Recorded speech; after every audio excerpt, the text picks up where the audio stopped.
It's the night of April the 14th, 1912, and the Titanic is on its maiden voyage. All the crew know that ice might be sighted. However, it's a moonless, quiet, starlit night with no cloud. The sea is as still as a mill pond. Not a breath of wind, and the sea like a sheet of glass, making the detection of icebergs very difficult.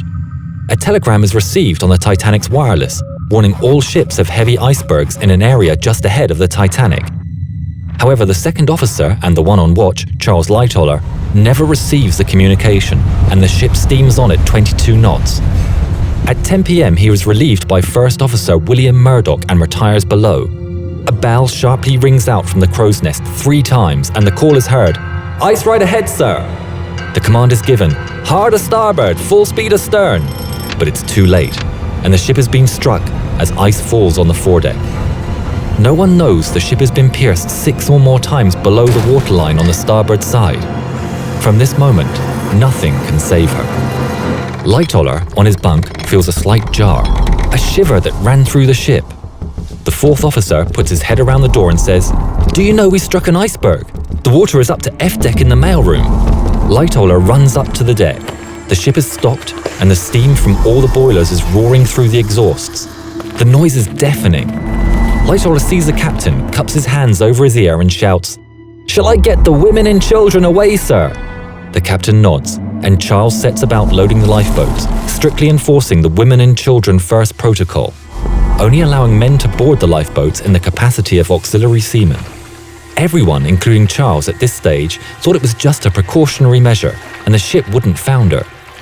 In his book, he recounted, "Actually, the Titanic was so constructed and divided into watertight compartments that she would float with any 2 compartments full of water, and the margin of safety made it fairly certain that she would still have floated, even with 3 of the 4 forward compartments full up.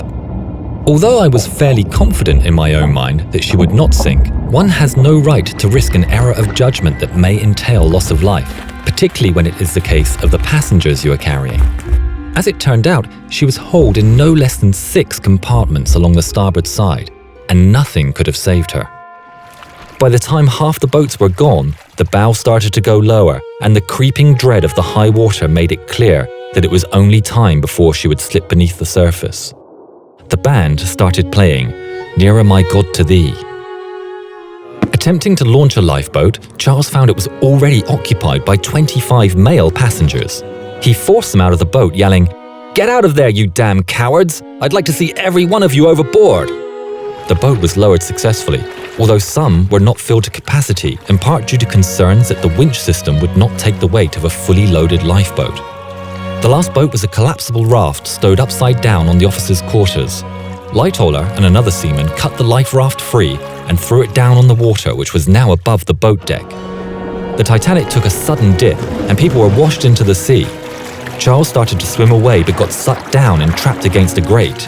That would have been the end for Lightoller had a boiler not exploded.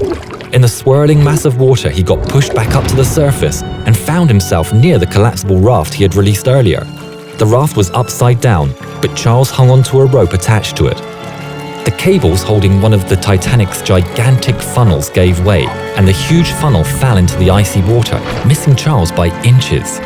The impact washed the raft clear of the sinking ship. There were about 30 people who scrambled aboard the upturned raft, including Lightoller. Taking charge, he watched as the huge liner sunk to the depths below. He later credited his faith with his survival and said, "With God, all things are possible." After being rescued and as the most senior member of the crew to return from that fateful voyage, Lightoller was called to testify in several inquiries. There was suspicion that his testimony wasn't completely truthful, and there was a certain amount of shame attached to being the most senior officer to survive, which must have been hard to bear. In 1916, he was in the Royal Navy and captain of a torpedo boat. The boat was in the Thames estuary when it encountered the L-31 Zeppelin. These super Zeppelins were a triumph of German engineering. They were vast at almost 200 meters long and 24 meters wide and had been wreaking havoc in London. Lightoller decided to lie in wait in the Thames and ready the anti-aircraft gun with a tracer round. From his book, in his own words, he said, "Amongst my signalmen, I had a chap who had the most extraordinary acute hearing. I've known him to hear and describe sounds quite outside the ken of anyone on board. I told number 1 to put him on the bridge with nothing else to do but to keep his ears open. Only 10 minutes later, he signaled that he could hear something, and the Zeppelin airship loomed into view immediately above the boat. A battle took place and 2 tracers hit the Zeppelin in the tail. In return, the airship dropped a storm of bombs, in part in retaliation, but also to lighten the load so that the ship could rise and escape. Lightoller said, "How on earth we didn't set him on fire and bring him down, heaven alone knows. Just absolute rotten bad luck." The Zeppelin was forced to withdraw and got away, but the encounter and his actions earned Charles the Distinguished Service Cross. He was later given command of HMS Gary, a river-class destroyer. One of the more darker points in Lightoller's career occurred during this time, when as captain he was accused of a brutal incident. He had successfully depth-charged, rammed and sunk a U-boat.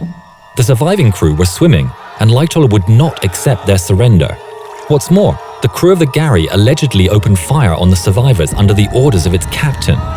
In his memoirs, the commander of the U-boat said that this continued until other ships arrived, at which point, as if by magic, the British now let down some lifeboats into the water. Lightoller never admitted the incident, but later wrote in his memoirs, "Towards the submarine men, one felt an utter disgust and loathing. They were nothing but an abomination, polluting the clean sea." After the war, Charles Lightoller retired and purchased a motor yacht called the Sundowner.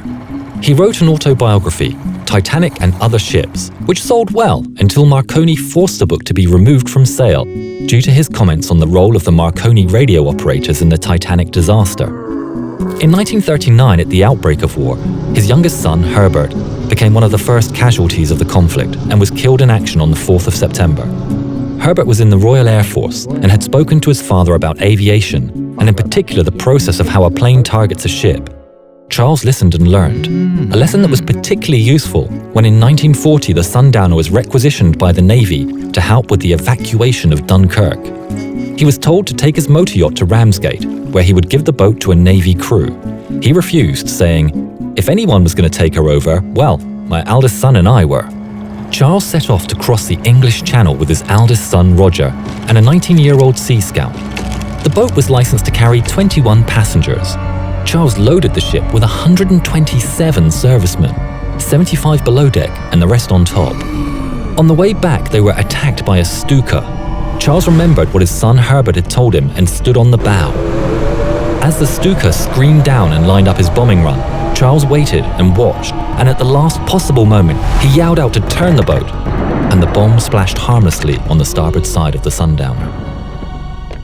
Returning to Ramsgate, he unloaded the men where the chief petty officer exclaimed to Charles, "My God, mate, where did you put him?"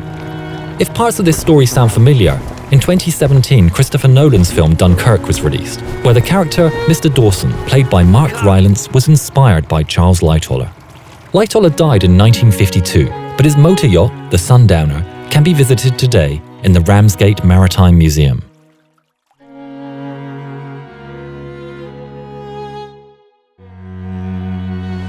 Sorry, Jack. There is only room for 2. Draw me like your French ladies.